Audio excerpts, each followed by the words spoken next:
रमेश पाल जी तुम ना दिख रहे हो फोटो वीडियो है फोटो ना सर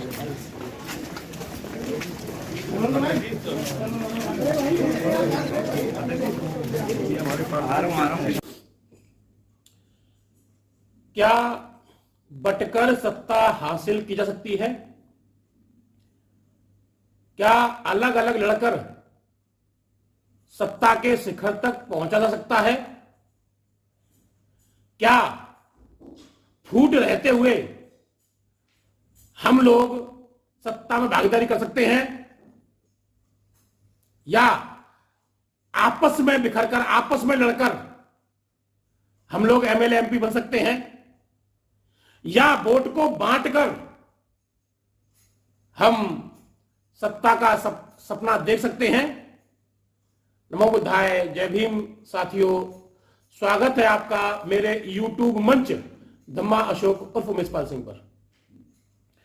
साथियों, मैं आज इसी पर बात करूंगा जो पूरे देश की एक मांग है, जो देश से निकल के आ रही है। इस समय पूरे देश में एक मुद्दा बहुत ही चर्चित है और वो है मथुरा में हुई जातीय हिंसा, जातीय शोषण का जो मुद्दा है वो पूरे देश ने देखा।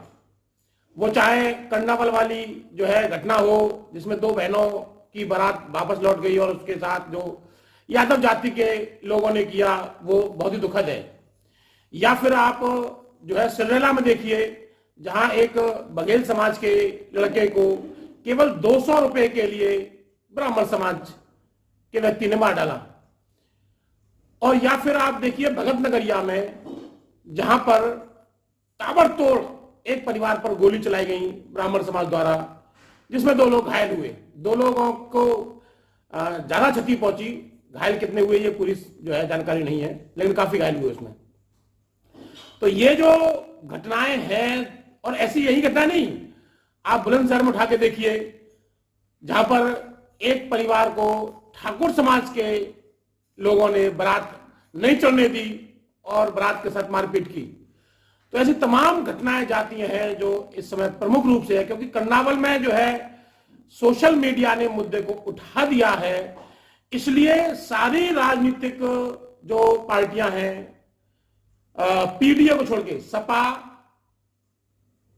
की पीडीए को छोड़ के बाकी जितनी पार्टियां हैं लगभग यहां पर सामाजिक संगठन है वो कर्नावल गांव में उन बेटियों से मिलने पहुंच चुके हैं। और उसी मिला मिली में हमारे समाज की 2 पार्टियों के नेता आए। पहला दौरा हुआ बहुजन समाज पार्टी के प्रदेश अध्यक्ष विश्वनाथ पाल जी का, जिसमें आपने अभी वीडियो देखा कि कितना हुजूम उनके साथ चल रहा है। और दूसरे नेता हाल ही में जो कल आए, चंद्रशेखर आजाद नगीना सांसद जी, तो उनके साथ भी आपने देखा कितना भयंकर जमावड़ा आप देखेंगे अभी। लेकिन यहां मैं ये कहना चाहता हूं कि इन दोनों के साथ कौन नहीं थे? समाज के लोग तो यहां भी थे, समाज के लोग वहां भी थे। कुछ जो बीएसपी समर्थक या बीएसपी सपोर्टर या बीएसपी पदाधिकारी चंद्रशेखर रावण के साथ नहीं थे, ऐसे ही चंद्रशेखर रावण के सपोर्टर, चंद्रशेखर रावण के समर्थक और चंद्रशेखर रावण की पार्टी के जो क्या नाम है पदाधिकारी, वो बीएसपी वाले कारवां में नहीं थे। लेकिन जब ये कारवां मिल जाएंगे तब स्थिति क्या होगी, हमें इस बात को समझने की जरूरत है साथियों। अगर सत्ता तक पहुंचना है तो ये 22% वोट को बिखेर कर नहीं पहुंचना है, इस 22% वोट को इकट्ठा करके पहुंचना है। और जब प्रयास हो तो इस बात की पुष्टि होनी चाहिए कि कमी कहां है। एक दूसरे पर दोनों आरोप लगा रहे हैं कि साहब वो बीजेपी की बी टीम है, इधर कहते हैं वो बीजेपी का आदमी है जो बसपा को तोड़ने आए हैं। तो इस प्रयास में जो पीछे हटेगा वही जो है समझ में आएगा कौन बी टीम है और कौन ए टीम है। लेकिन समाज की और देश की मांग एक ही है कि अब एक होके सत्ता की ओर अग्रसर होना चाहिए, वरना ये जो शोषण हो रहे हैं, ये जो जातीय हिंसा हो रही है, ये जो लोगों के साथ, हमारे समाज के साथ लूटपाट, हत्या, बलात्कार जैसी घृणित स्थितियां हो रही है, ऐसी ही होती रहेंगी, ये कभी नहीं रुकेंगी। और ये जो नेता हैं ये केवल मलाई खाते रहेंगे, इनका नुकसान नहीं हो रहा है, नुकसान समाज का हो रहा है, सोचना समाज को है। इसलिए एक आवाज उठे कि सब एक हो जाओ, वरना पूरा कारवां बाबा साहब का, मान्यवर साहब का लुट जाएगा, बर्बाद हो जाएगा। साथियों, आप देखिए इन वीडियोस को और आप खुद जो है फैसला लीजिए कि करना क्या है। नमो बुद्धाय, जय भीम, जय भारत। साथियों,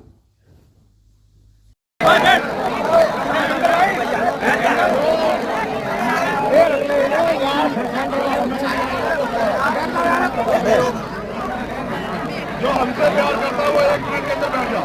बैठ जाओ,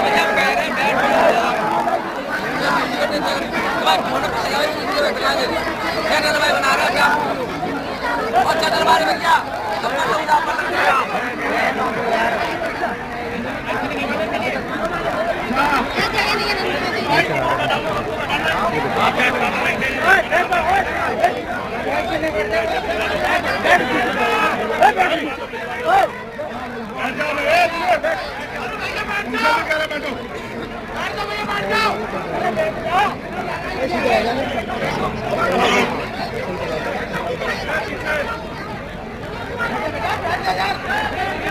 प्यारे भाइयों, दोबारा कह रहा हूँ, एक बार से ज्यादा कहीं नहीं कहा, आज तक रिकॉर्डेड है।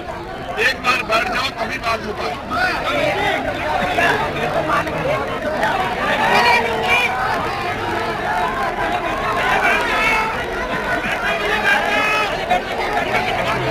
थोड़े से पीछे हो जाओ हम लोग।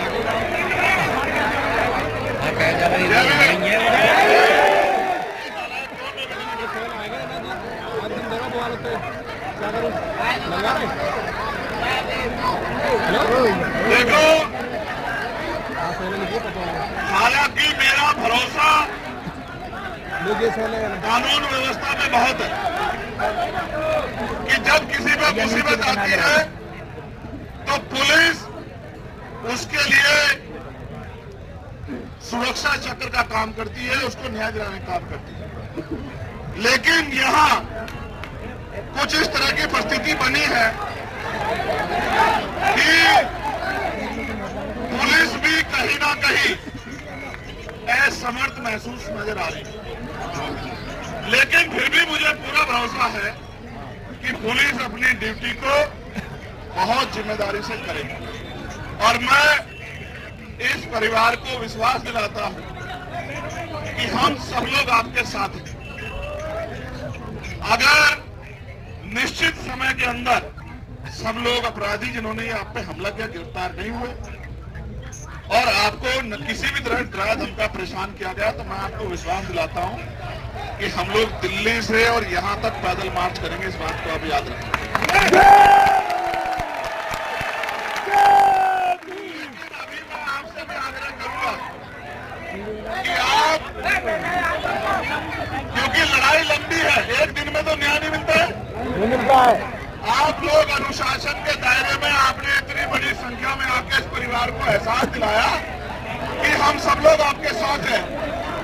लेकिन मैं आपसे आग्रह करूंगा कि आप अनुशासन के दायरे में लौटे, क्योंकि कुछ लोग आपकी शक्ति को और आपके अनुशासन को नुकसान पहुंचाने के लिए किसी तरह का उत्तर विधर कर सकते हैं।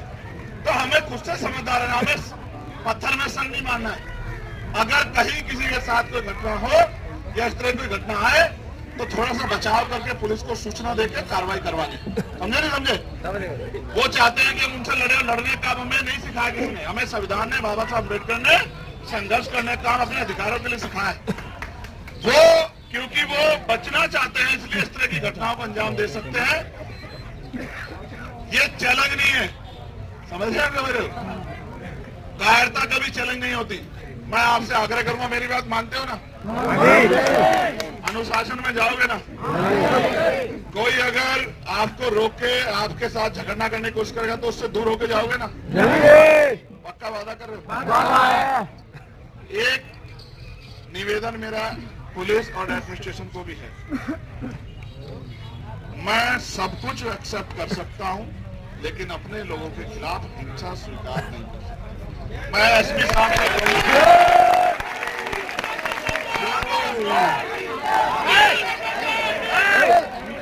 समझ गया, हम तेरी जमीन देख लिया, अब शांति से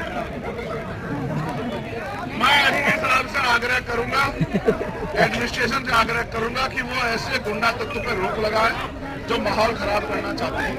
और ये जो स्टैचू है बाबा साहब के, मैं अभी ऊपर जाकर देख रहा, इसमें ताजा ही किसने पत्थर लगाया है।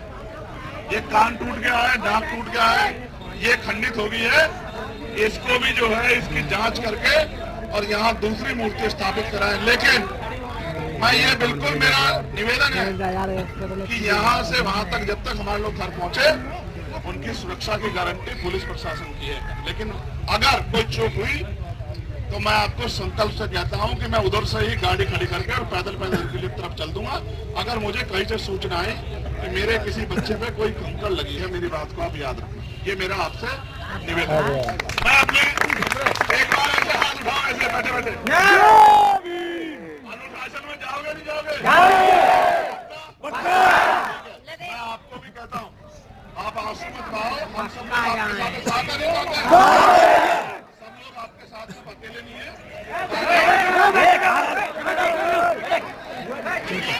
बीच में यार क्या खड़े हैं?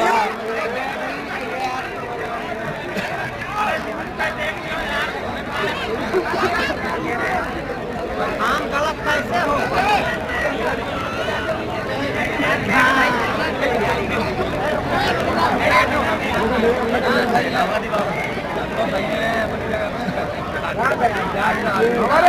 तो भाई का दलित नहीं है, अरे वो दलित नहीं है, वो दलित नहीं है,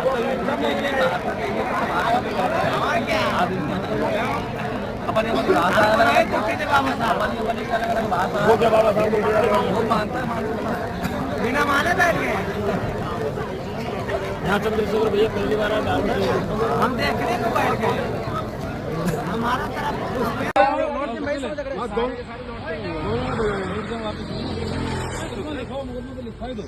अब एक बताओ, हम कोई उदम कर रहे हो, कोई देर से बोल रहे हो, ढंग से बोल रहे हो, अरे हम आए आने चाहिए।